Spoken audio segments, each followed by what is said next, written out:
Suscríbete a nuestro canal TVC Play y activa las notificaciones.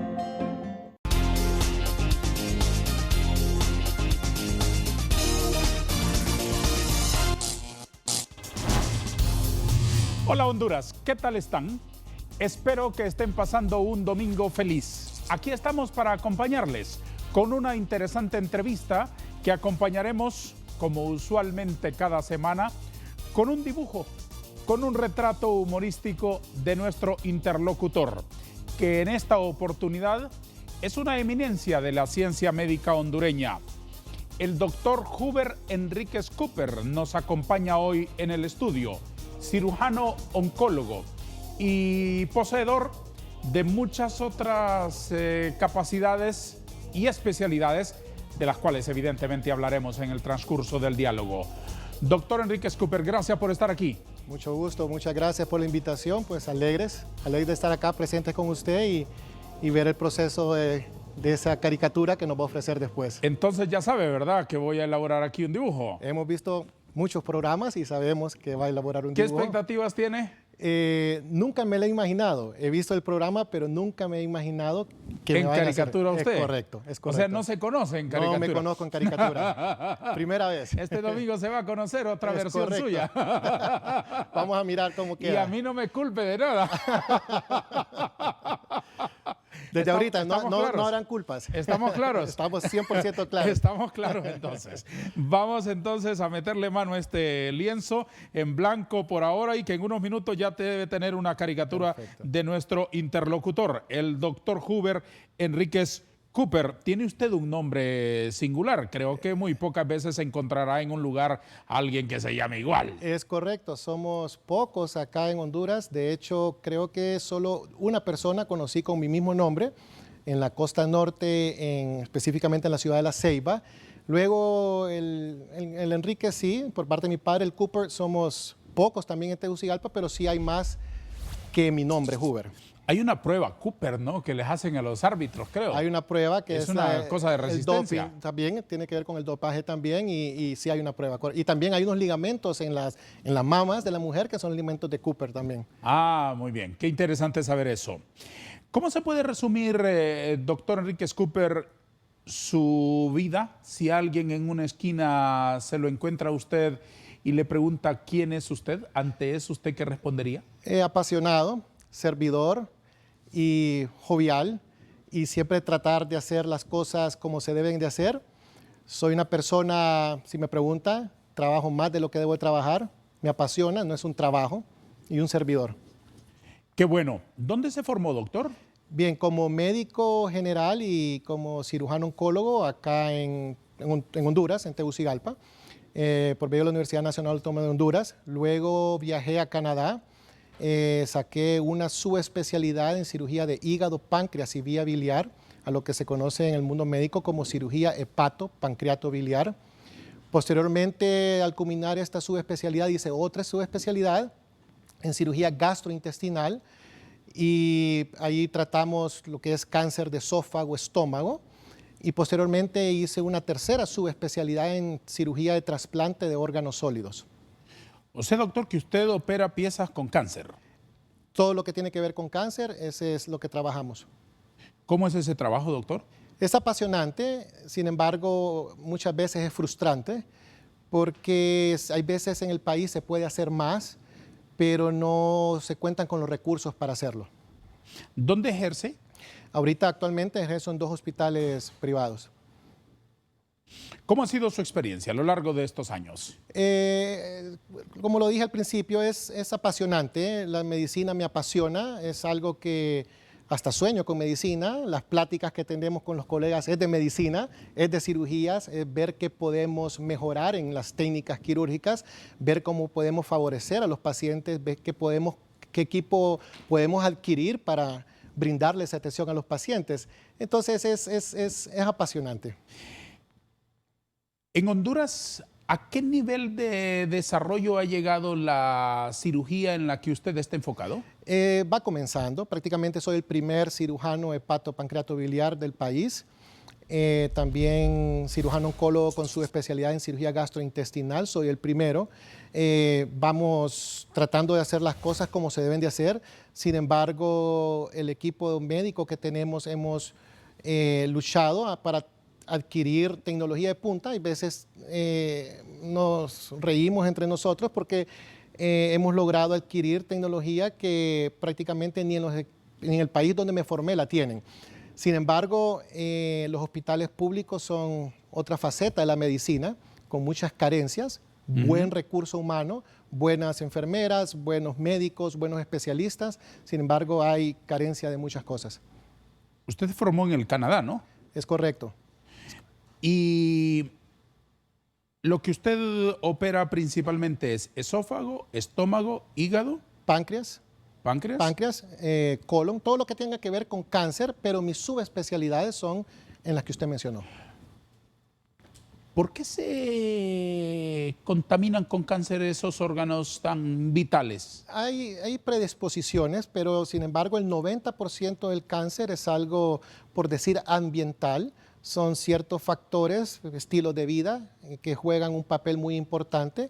¿A qué se refiere? Por ejemplo, si hablamos de cáncer de páncreas, está relacionado mucho con tabaquismo, con alcohol. Entonces, prácticamente el estilo de vida, el sobrepeso, la obesidad, es un factor muy predisponente para llevar a cáncer de colon, a cáncer de endometrio en las mujeres, cáncer de mama. O sea que es el estilo de vida en el 90% de los casos que lleva a desarrollar esta enfermedad. ¿En el cáncer juega algún papel lo genético, la herencia? Es correcto. Hay veces sobreestimamos ese valor. Prácticamente el papel genético en cáncer solo es un 10, o un 5, un 10%.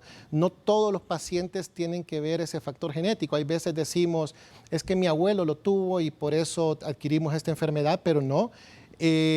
Cuando hablamos de genético tiene que venir en familiares de primer grado y por lo menos en 2 o 3 generaciones, y ahí podemos decir que es genético. Doctor, sáquenos de un enredo en el que vivimos. ¿Podemos hacer algo para evitar el cáncer en materia de alimentación, en materia de hábitos, en materia de, no sé, de cómo podemos cuidarnos? Es correcto, podemos cuidarnos, sin embargo, el estilo de vida saludable, estamos hablando de alimentación saludable, estamos hablando de ejercicio, estamos hablando de tratar de vivir menos con estrés. Estamos hablando de ingerir nuestros alimentos en horarios adecuados. Claro, podemos hacer mucho para prevenir estas enfermedades y si esto fuera así, le puedo dar un ejemplo. Hay estudios que dicen que el 60% de los pacientes con cáncer de mama, ya son, la gran mayoría de estos pacientes son personas ya de edad y tienen sobrepeso. Si estas personas no tuvieran sobrepeso, pudiéramos evitar hasta un 60% de cáncer de mama.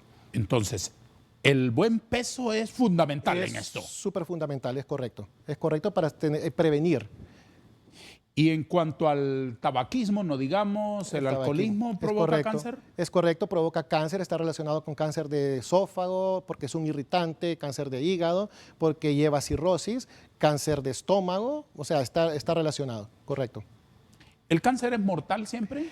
En estos tiempos hay 2 teorías.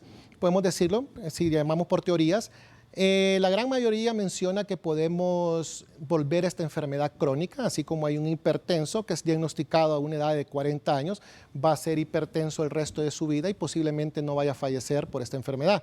Sin embargo, hay una gran mayoría de cánceres que no se van a poder curar, que se hace el intento de hacerlo por medio de una cirugía, quimioterapia, y al paciente se le da calidad de vida.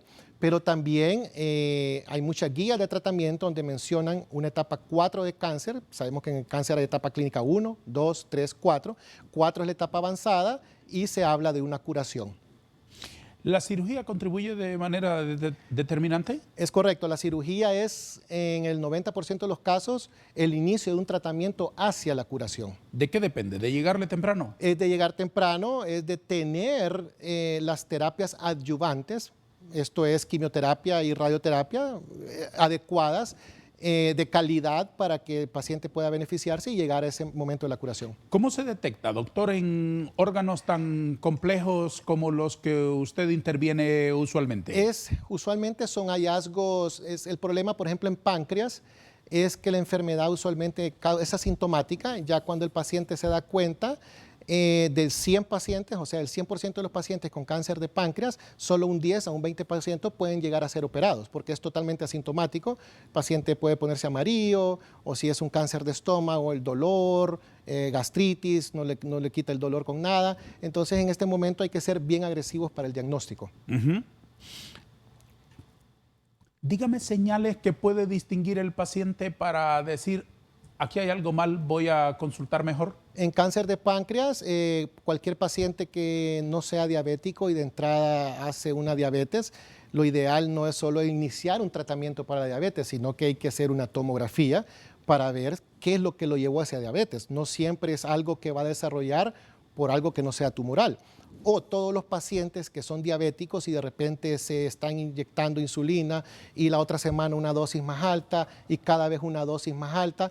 Algo puede haber escondido ahí como un tumor y hay que ser agresivos en hacer estudios de imagen para diagnosticarlo. Sin embargo, habrá otros órganos en donde un tumor es fácilmente detectable desde el principio. Claro, por ejemplo, estómago, ¿verdad? El paciente suele sentir esa sensación de llenura, suele sentir que le cae pesado una comida. Es ahí donde hay que diagnosticarlo para diagnosticarlo temprano. Mama es una enfermedad que con el screening, o sea, el tamizaje de una mamografía cada año se detecta la enfermedad en etapas microscópicas y prácticamente el paciente no requiere una cirugía tan radical, solo ir a quitar la lesión y se puede llegar a la cura.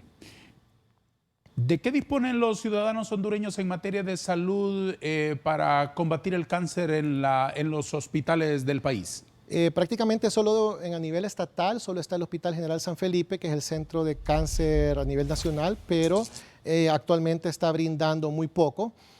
Considero que se puede brindar mucho más, considero que se puede, de hecho ya se puso la primera... ¿A qué se refiere, doctor, en el sentido de brindar muy poco? ¿Es que el horario es restringido o qué? El horario restringido es un horario de 7 de la mañana a 1 de la tarde. Siendo un centro de cáncer tenemos que tener doble jornada, tenemos que tener inclusive jornadas en la noche para radioterapia, como se hace en otros países del mundo, o sea, ir en avance. No podemos dejar, el cáncer no espera, el paciente no puede esperar 3, 4 meses para recibir un tratamiento. Puede ser que llegue en etapa 1, en 3, 4 meses ya esté en una etapa que no se puede curar. Esa complejidad del avance del cáncer, la agresividad del cáncer, ¿por qué está determinada? La agresividad, ahí sí es un factor puramente genético del tumor. El tumor tiene su parte genética y es ahí, independientemente sea hereditario o no, es el propio tumor que va a determinar qué tan agresivo va a ser. Hay unos tumores que pueden tener un crecimiento muy lento y el paciente puede pasar muchos años, sin que se dé cuenta. Hay tumores que en 2, 3 meses hacen que un paciente pueda fallecer. ¿Eso no está determinado porque el paciente tenga determinada conducta? No necesariamente, pero lógicamente si el paciente no busca ayuda... Por supuesto, se expone más. Se expone más, correcto. Se expone. Es apasionante escuchar a un científico hoy aquí en el programa Vanegas que nos está explicando sobre su trabajo de todos los días, pero yo también estoy inquieto por preguntarle sobre sus aspiraciones políticas porque es aspirante a diputado en el Congreso de la República. Eso será en el transcurso del programa, que se toma en este momento su primera pausa.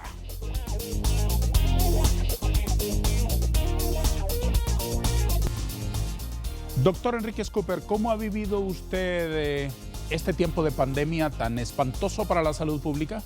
Es muy alarmante, es un cambio de vida radical para toda la población. Es más para los pacientes que padecen de enfermedades crónicas, donde tanto a nivel gubernamental como a nivel privado se han visto paradas las atenciones. Es alarmante, todo lo que estamos viviendo es muy alarmante. ¿A qué cree que la pandemia no ha podido ser atajada, no ha podido ser controlada? Es un tema muy complejo, es una enfermedad prácticamente entre comillas nueva, no se sabe el manejo, todo viene prácticamente a modelo experimental, qué le va a funcionar mejor al paciente. Sin embargo, a nivel de mesa, lo llamo yo, donde se toman las ideas para manejar la situación a nivel superior en salud, creo que se pudiese hacer más. Qué diplomático es usted para decir las cosas. ¿Me quiere decir que no ha habido un buen manejo institucional? Es correcto, no ha habido un buen manejo institucional. Se puede hacer más, por ejemplo, como aumentar número de pruebas, como que las pruebas sean procesadas en diferentes centros del país, como tener más al día la estadística que tenemos. De esta forma, considero que la población no sabe, la mayoría de la población, solo por noticia que los hospitales están llenos. Sin embargo, si tuviéramos el número real de casos, la población diría algo grave está pasando. ¿Qué cambios habría que hacerle al sistema de salud, doctor, usted que lo conoce tan de cerca? Bien, son muchos cambios. Lógicamente, como lo mencioné, hay personas capaces para manejar el sistema de salud a nivel nacional. Considero que el presupuesto en salud tiene que aumentar. Es un presupuesto donde una vida o la vida de cualquier ciudadano no tiene precio. Sí. Si hablamos en materia de, según la Organización Mundial de la Salud, prácticamente en Honduras solo se invierten ciento y fracción de dólar por habitante y en otros países de la región anda casi los $400. Entonces la salud no tiene precio. Si alguien está acá en salud, es un país más productivo. ¿Cuáles son los principales problemas de nuestro sistema de salud, además del asunto presupuestario que es medular? Los principales problemas va con la carencia de todo. El personal médico y tanto no médico como enfermeras y auxiliares están dispuestos a trabajar, pero al no contar con los recursos es inventar. Siempre he escuchado en las calles que la gente dice, el médico en Honduras si no sabe lo inventa, pero es mucho cuidado con esa frase porque eso puede llevar a muchos problemas legales. No podemos experimentar en un ser humano.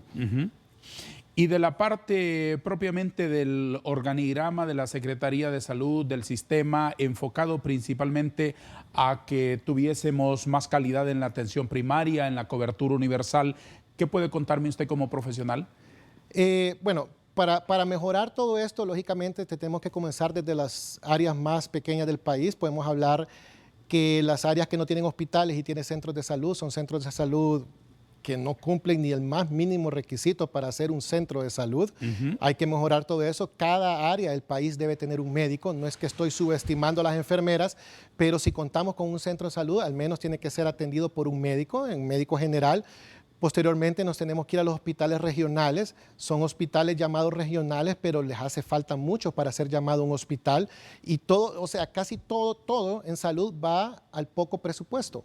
Al poco presupuesto hay, por ejemplo, organizaciones no gubernamentales que están trabajando en el área donde yo estoy, en pro del cáncer, y como trabajan en el pro del cáncer, bajan presupuesto por cáncer por un lado, porque como la no gubernamental está ayudando, piensa que con eso se va a complementar y no es así. Claro, es decir, hay una evasión de la responsabilidad pública porque hay 3 fundaciones en la puerta del hospital ayudando. Uno a los niños, el otro a las señoras, el otro a los señores. Entonces el gobierno ya asume que están siendo atendidos. Es correcto, asumen que están siendo atendidos y prácticamente, como lo he dicho yo, los hospitales prácticamente solo son los edificios que se llaman hospitales, pero carencias por todos lados. ¿Cuál es el sistema de salud que debiésemos asumir como nación en Honduras, doctor Es un sistema Enríquez? de salud universal, un sistema de salud donde la persona, si comencemos de lo más básico, los salarios en el país no son salarios que usted va a tener, voy a ahorrar por si tengo X enfermedad en el futuro. Es imposible. Entonces la salud es algo que el Estado debe proporcionar independientemente qué enfermedad sea y independientemente en qué parte del país viva, y un sistema de salud de calidad. Tiene que ser un sistema de salud universal. Lógicamente no van a dejar, igual que en otros países del mundo, de existir los hospitales privados. Hay gente que dice no voy a ir al hospital público, voy a ir a un privado, pero eso ya depende de la persona. ¿No le parece que uno de los problemas que hemos ido enfrentando es que los problemas de salud que hemos ido enfrentando es causado por la politización y por la corrupción del sistema sanitario? Es correcto, eso juega un gran papel, prácticamente casi el principal papel, porque dinero para salud hay, pero igual se desvían los fondos. Corrupción también es no proporcionar la cantidad del presupuesto ideal para un sistema de salud. ¿Y eso cómo se combate? ¿Cómo se evita? Que exista gente honesta en los cargos públicos, que existan líderes honestos, líderes que amen al país. Eso es lo que ha pasado en el país. No todos los líderes aman el país. Aman otras cosas, pero no creen y no confían en el país. ¿Por qué quiere ser diputado, doctor Huber Enríquez? La idea de ser diputado se me viene por los mismos problemas que viví en el tiempo que trabajé en un hospital, poco tiempo que trabajé en un hospital público donde no se le puede ofrecer nada a los pacientes, ver hospitales privados que el paciente no puede costear, pensar por las noches al llegar a casa en este paciente, qué va a hacer de esta familia si no puede costear, pensar si este paciente está vivo, pensar si este paciente se operó, de vez en cuando tener el tiempo de llamarlo. Esto no puede seguir pasando en el país. Es por eso que decidí tratar de llegar al Congreso para dar un granito de arena en lo que yo sé. No, mis propuestas no son en cosas que no tengo idea. Sé de cáncer, sé de trasplante, sé de salud y esas son las propuestas que yo estoy ofreciendo. Concrétemelas, por favor. ¿Qué propone usted? La primera propuesta es que se paren de dar medicamentos genéricos a nivel de los centros de cáncer. Los originales tienen mejores resultados, no importa de dónde es la procedencia, pero el original es el que va a dar mejor resultado. Ampliar el número de camas de un hospital de cáncer, hacer una jornada vespertina, conseguir nuevo equipo de radioterapia. Tenemos equipo de radioterapia que fue dejado de usar hace más de 30 años en otros países. Esto no puede pasar. Los pacientes sufren quemaduras en la piel porque no es el equipo ideal. Un laboratorio de patología, el hospital no tiene patología, el paciente no se trata, hay veces porque no tiene el dinero para llevar esa biopsia a un laboratorio privado. La segunda propuesta tiene que ver con el trasplante. Considero que la ley que hay de trasplante ya está, pero se debe de llevar a cabo de una forma más organizada, no está como debería de ser. Tercera propuesta. Perdone, deténgase en la segunda, porque eso del trasplante me parece a mí crucial. No es causar una controversia en la población, pero me estaba preguntando cuando en la nueva parte de la identidad usted va a donar.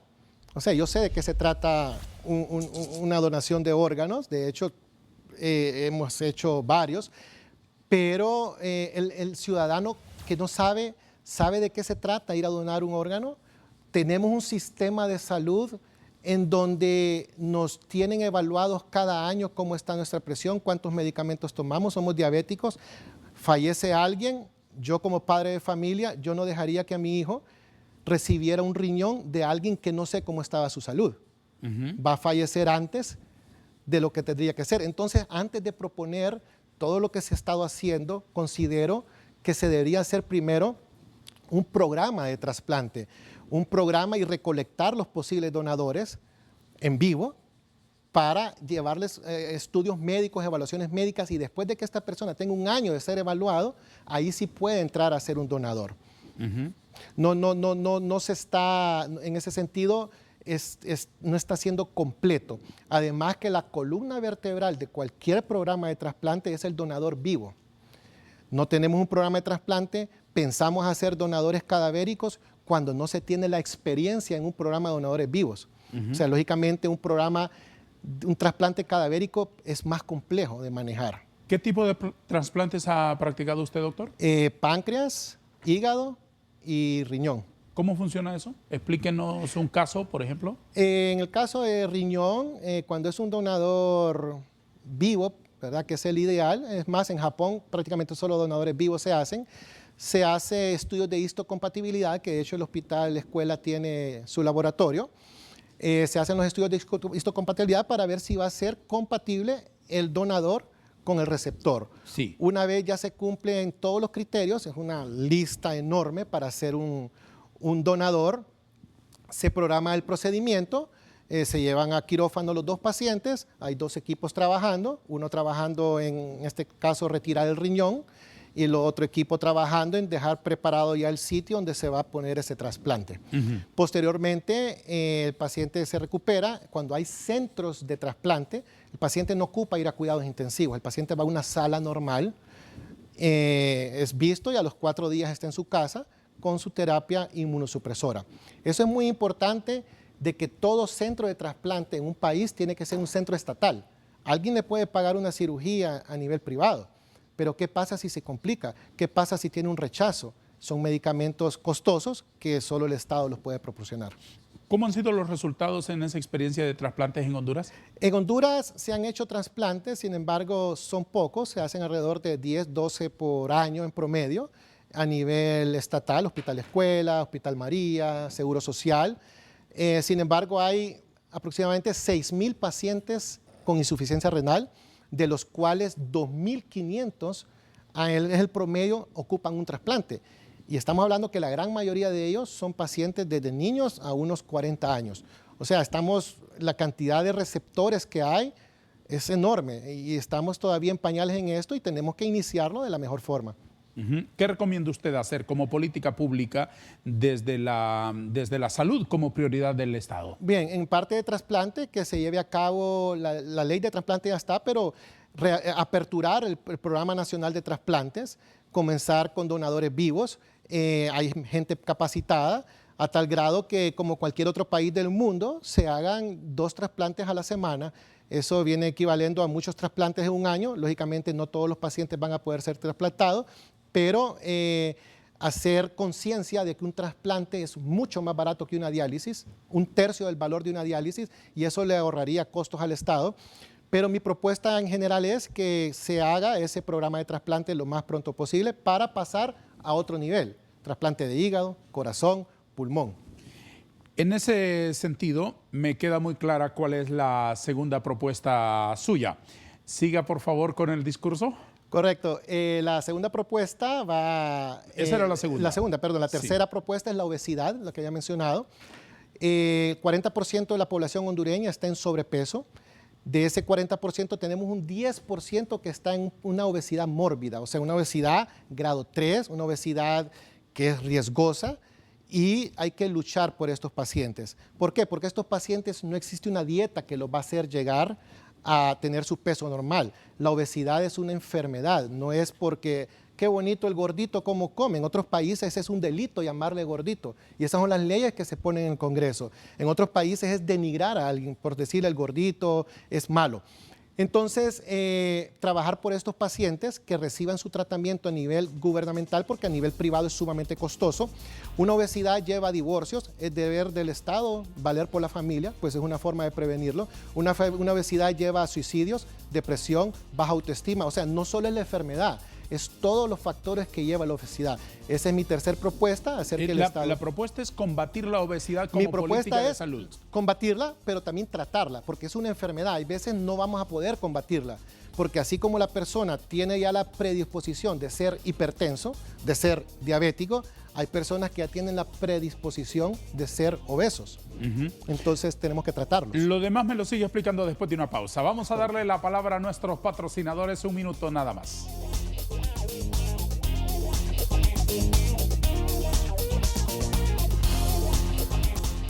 Avanzando en la caricatura de nuestro interlocutor, dibujo y converso. Converso y dibujo todos los domingos a través de Televicentro. Gracias por acompañar nuestras emisiones a las 5 de la tarde a través de TSI y después de la película de Noche de Gala por el líder Canal 5. En este programa siempre ven ustedes desfilar personalidades de la política, de la cultura, de la ciencia médica, del arte, de la sociedad en general, de los cuales aprendemos mucho cada fin de semana. Aprendemos de su inteligencia, su sabiduría, sus experiencias, sus particulares enfoques sobre los distintos fenómenos de la sociedad. Y evidentemente, además de brillantes, son gentiles, son piadosos, porque me permiten elaborarles una caricatura aquí y encima en su presencia. Como hoy que estoy elaborando aquí un dibujo del doctor Huber Enríquez Cooper, que me acompaña en el foro. Va bastante adelantado el dibujo, me hacen falta obviamente algunos detalles, con una bata profesional, con un estetoscopio, con un bisturí en su mano izquierda y deprisa. Creo Excelente. Que más o menos refleja ahí lo vamos, que... Ahí vamos bien. Lo que, deprisa es la palabra correcta. Sí, lo que usted todos los días se enfrenta, ¿no? Es correcto, es correcto. Por supuesto.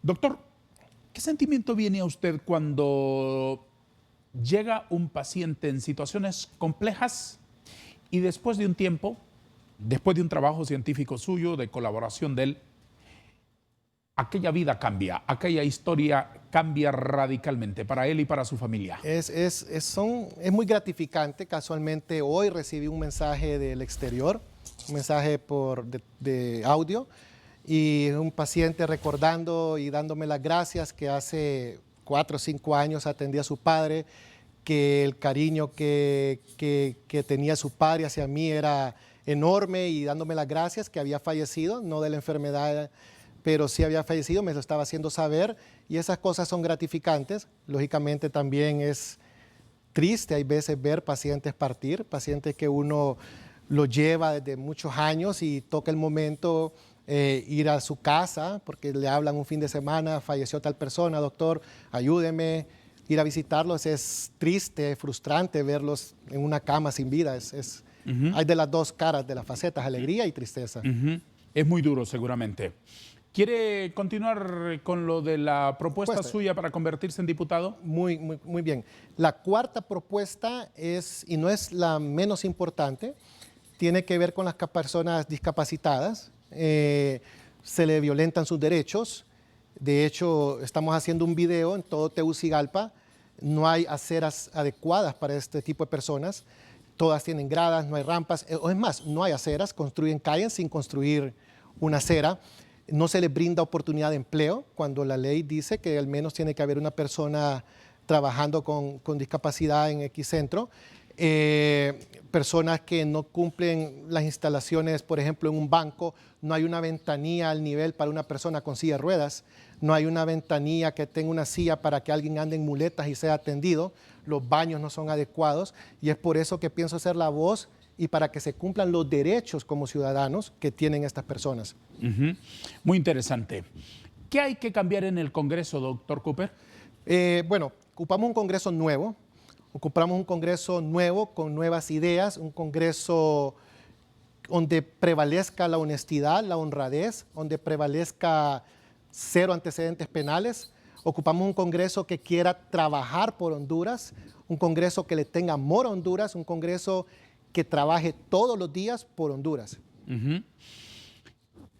¿Cree usted que la sociedad hondureña está avanzando hacia apreciar las propuestas por encima de la política tradicional y la propaganda de toda la vida?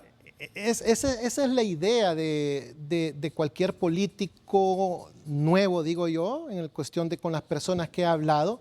La población que no quiere saber de políticos, es la realidad. Sin embargo, es trabajo de los políticos nuevos tratar de ir a explicarles, ir a decirles, a convencerlos, que nos den esa oportunidad, que esto no es un ciclo de violencia como suele ocurrir, pleito familiar, la paz, otra vez pleito familiar, que esta vez va a ser diferente, que esta vez nos den la oportunidad para poder tratar de cambiar el país. Las cosas no van a ser de un año a otro, pero sí pueden ser de gobierno a gobierno y ver la diferencia. Qué bonito fuera que las campañas políticas fueran de decir qué cosa mejor puedo hacer yo que el gobierno anterior estuvo.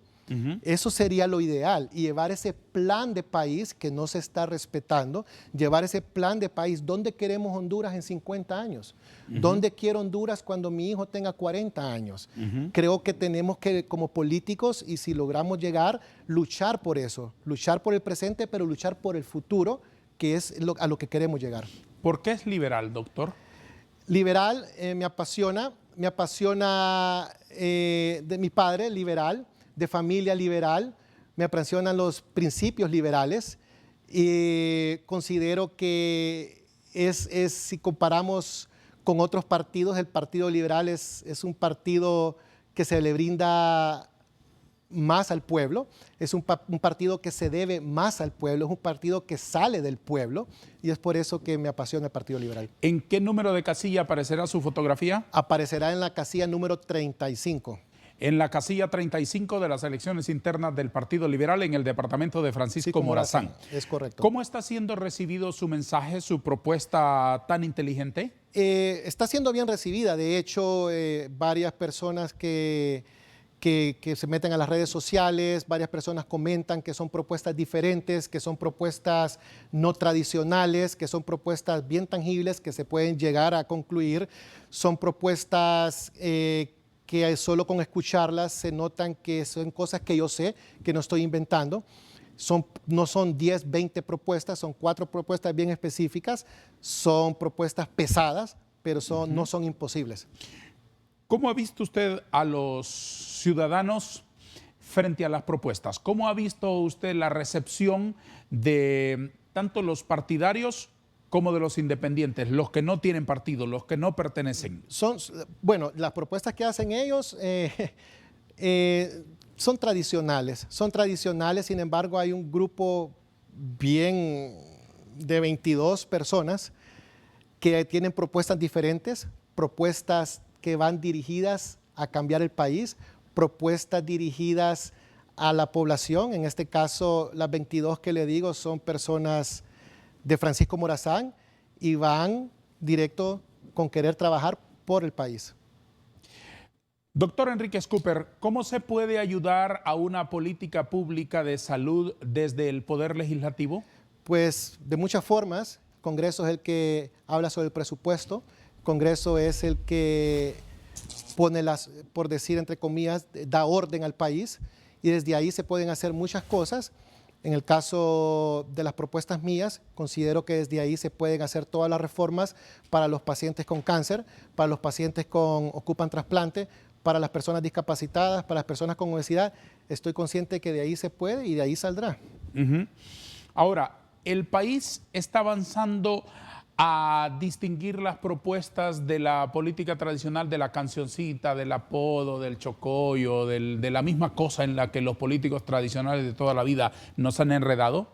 Sí, el país está cambiando. De hecho, ya lo que esperamos nosotros, según los estudios que han hecho los expertos que manejan esta parte de la política, ese 60% de la población que es el voto que se le llama voto inteligente, que no quiso ir a votar porque no les ofrecieron propuestas claras en las elecciones pasadas, gran porcentaje de estos hondureños van a ir a votar. Se espera que para estas elecciones, por el tipo de propuestas que se están haciendo, que son propuestas diferentes, como dijo usted, fuera de la cancioncita, fuera del jingle, fuera del baile, fuera de llegar a lo tradicional, sí.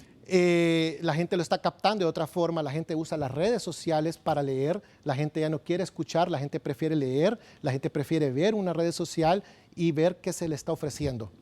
Además de aportarle propuestas, además de seriedad en el abordaje de los problemas, además de testimonio de vida, de honestidad, de manos limpias, de credibilidad, ¿qué otra cosa hay que aportarle a la política para reformarla, doctor Enríquez Cooper? Es muy buena pregunta. Hay que aportarle, creo que no se está trabajando por amor a Honduras. Lo que tenemos que aportar es amor a Honduras. Si todos aportaran ese amor al país, el país fuera diferente. El país está en las condiciones que está por todas las personas que han pasado en años anteriores, cientos de años anteriores. Estamos absorbiendo el problema de 100, 150 años. Y si usted la historia lo dice, la gran mayoría, no todos, han habido políticos muy buenos, no trabajan por amor a Honduras, trabajan más por sus propios intereses, trabajan más por intereses de otros, pero no por amor al país. ¿Cuál debe ser el aporte de los demás para contribuir con un mejor país? Además de los políticos a los cuales ya les ha usted adjudicado una responsabilidad que es indiscutible, ¿cuál diría usted que debe ser el papel de todos los otros integrantes de la sociedad para lograrlo? Votar por personas con capacidad, no dejar de ir a una elección. El pueblo es el que elige. Lógicamente hay muchos papeles que el pueblo puede realizar o el resto de la población puede realizar para tener un mejor país, pero considero que el hondureño es bueno, el hondureño es trabajador. El problema es que no hay fuentes de empleo, no hay salud, el pueblo está cansado, por lo tanto no es tanta la responsabilidad de cosas que no hace la ciudadanía, sino que es la responsabilidad del factor que el gobierno no brinda. El pueblo es un pueblo hondureño, el hondureño es bueno. Dejar también, darle más oportunidad a los jóvenes. siempre estoy en contra que el gobierno no le da oportunidad a los jóvenes, no hay becas a nivel nacional, internacional, o si las hay, se van por otros rumbos, que es lamentable. Es lamentable ver que a un joven le dicen nini, eso no debe ser, no es culpa del joven, es culpa de un país donde no tiene oportunidades. ¿Cuál debería ser el papel de los jóvenes en la construcción de una mejor sociedad, doctor? Luchar para que Honduras sea un país diferente, luchar y ser parte de las personas que eligen a los miembros que van a gobernar un país, ser parte también de la clase política del país, formar esas ideas diferentes, olvidarse de que el político les va a solucionar los problemas. No es así. El político va a solucionar los problemas a nivel de un país cuando este político ama a Honduras, pero la solución no es ir a regalarle algo al momento a alguien. Y eso la población lo debe de saber. La población debe de saber que la solución está en tener gente con capacidad en el gobierno, tener gente honesta en el gobierno, gente que se va a preocupar por ellos estando en el gobierno. ¿Cuál diría usted que es el principal problema de Honduras para que tenga que ser enfrentado con éxito por el próximo gobierno? Corrupción. Hay que combatirla. ¿Cómo se combate la corrupción, doctor? ¿Me lo explica después de una pausa, si le correcto. parece? Hoy estoy conversando aquí con un aspirante a diputado en el Congreso de la República en la casilla 35 del departamento de Francisco Morazán en las elecciones internas del Partido Liberal. Retomaremos la charla después de una pausa muy breve.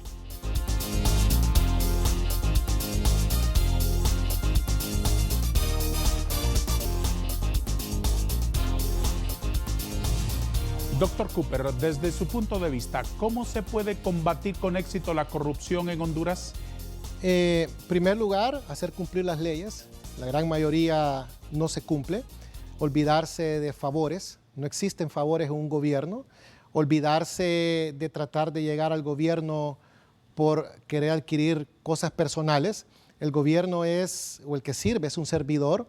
Y básicamente la corrupción se ataca haciendo cumplir las leyes. Las leyes están, pero no se cumplen. En el sistema de salud, además de la reforma que usted me planteó, del presupuesto, de la reestructuración del gobierno de salud, ¿qué debe hacer el gobierno para que la salud pueda llegarle a los habitantes de Honduras desde sus edades tempranas y poder tener un seguimiento de contexto que nos pueda garantizar calidad de vida? Es correcto, tenemos que hacer medicina preventiva. Tenemos que, en cada comunidad, tiene que haber centros de educación de medicina preventiva. La escuela debe retomar ciertas partes, es función de la educación, de hacer áreas preventivas. Lógicamente, tienen que haber trabajadores sociales que se encarguen de eso a nivel de las comunidades. Tiene que haber saneamiento, tiene que haber agua potable, es parte de la salud, parte de la prevención de las enfermedades, así como hay vacunaciones a nivel nacional. Hay muchas enfermedades que aún persisten en nuestro país porque no hay agua potable, porque no hay alcantarillado, porque hay falta de educación. Todo eso es parte de la educación en salud. Eso me parece a mí muy importante de apuntar, doctor Enríquez Cooper, porque no todo, digamos, es obligación del señor ministro de Salud. Es correcto. O del médico, o de la enfermera. Usted ha mencionado un acápite muy importante. Es también responsabilidad de la escuela, es también responsabilidad del medio de comunicación, es también responsabilidad del líder local, del líder de la familia, de los patronatos, de las organizaciones no gubernamentales, de todos cuantos pueden incidir en formar ese cambio de mentalidad para que todos contribuyamos con la salud, exacto, tanto desde el punto de vista individual como desde el punto de vista colectivo, por supuesto. Es lo que estaba hablando y lo que hemos venido tratando de hacer entender a la población. Todo esto va a pasar cuando todos los que trabajen en un gobierno trabajen por amor a Honduras. Entonces todos van manejando hacia una dirección, todos tratan de cumplir el plan que quieren Honduras en un futuro, pero no podemos trabajar en forma individual. No se llega a nada, ni tanto a nivel de gobierno, ni en vida privada, no se puede hacer nada solo. Todo va en compañía. Doctor Cooper, estamos a un año ya de haberse declarado emergencia sanitaria por la pandemia del COVID-19. Hemos ido en los últimos meses asistiendo a distintos episodios que nos alarman. Sube la cifra de contagios, sube la cifra de muertos, dolorosamente, lamentablemente. Correcto. Y no vemos, por lo menos en el cortísimo plazo, que haya una expectativa de un descenso sustancial como para ir retomando de nuevo, no solo la calma, sino también la convivencia con un riesgo que siempre permanecerá por mucho tiempo y, posteriormente, regresar a la normalidad que teníamos, por decir algo, en enero del 2020. ¿Cómo se puede lograr eso? ¿Qué se debería hacer como nación para combatir la dureza de esta pandemia del coronavirus? Tenemos que las medidas de bioseguridad es lo que nos va a llevar a disminuir el número de casos. Evitar, al utilizar las medidas de bioseguridad, el contagio, las probabilidades disminuyen. Al hablar de medidas de bioseguridad, todos los ciudadanos sabemos de qué se trata. Es la única forma.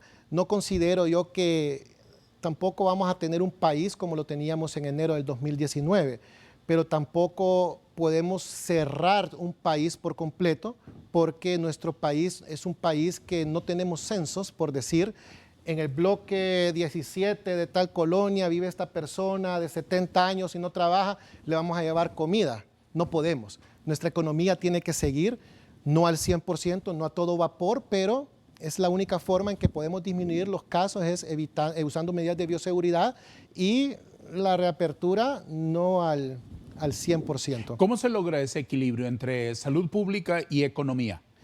Bien, en este caso... es complejísimo. Es complejo, pero en este caso van juntos, pero no tiene que usted tirar 100% para el lado de la economía ni 100% para cerrar un país para decir que así no vamos a bajar la pandemia. Si cerramos un país al 100%, la gente siempre sigue haciendo convivencia entre familia, entre todos, y no estamos en nada. Pero la economía de un país tiene que llevarse, no podemos dejar de que el ciudadano reciba sus ingresos, y también de esta forma lo que sí podemos es dejar con vigilancia estricta la reapertura de un país. No al 100%, pero sí con las medidas adecuadas para que sea de una forma segura y no se cierre el 100%. Desde hace un año sabemos que hay que cuidarse, que hay que tener medidas de bioseguridad, que hay que tener el cuidado de lavarnos las manos, del uso de la mascarilla, etcétera, etcétera. ¿Qué ha pasado? Que en algún momento bajaba la cifra de los contagiados, bajaba la cifra de las víctimas mortales en los hospitales y de nuevo los hospitales vuelven a aparecer llenos, vuelven a aparecer colapsados. ¿Es que nos relajamos, doctor? Posiblemente no creo que nos hayamos relajado. Lógicamente, esta enfermedad es de picos, hay altos y bajos. Ahorita hay altos, Estados Unidos tiene altos índices ahorita en enero y más muertes, principalmente en Florida que en diciembre y que en noviembre. No considero yo que sea por algo mal que la población haya hecho, sino que ya se sabe que, como dijo usted, que las medidas de bioseguridad no nos hemos descuidado, sino que también no hemos sabido siempre el número de casos reales que hay. Entonces siempre vamos atrasados en las cifras, siempre vamos atrás sin saber un dato real de los casos que hay. De acuerdo. Ahora, el tema político, el tema electoral versus el cuidado de la salud pública, ¿cómo lo enfoca usted con vistas a las elecciones primarias del 14 de marzo y a las generales del 28 de noviembre? Es complejo. En reuniones que hemos tenido he hecho la pregunta si esta vez las elecciones va a ser un periodo de tiempo, el día de las elecciones, de mayor hora. No podemos tener unas elecciones de 7 a 4 de la tarde, no podemos tener aglomeración de personas. Ya hemos tocado ese tema. Estamos viendo y haciendo sugerencias de que sea en horarios más largos, de esta forma disminuir el número de votantes. Podría ser también por número, finalización de identidad, de tal hora a tal hora va este grupo, de tal hora a tal hora. Es un trabajo grande, pero se tiene que hacer.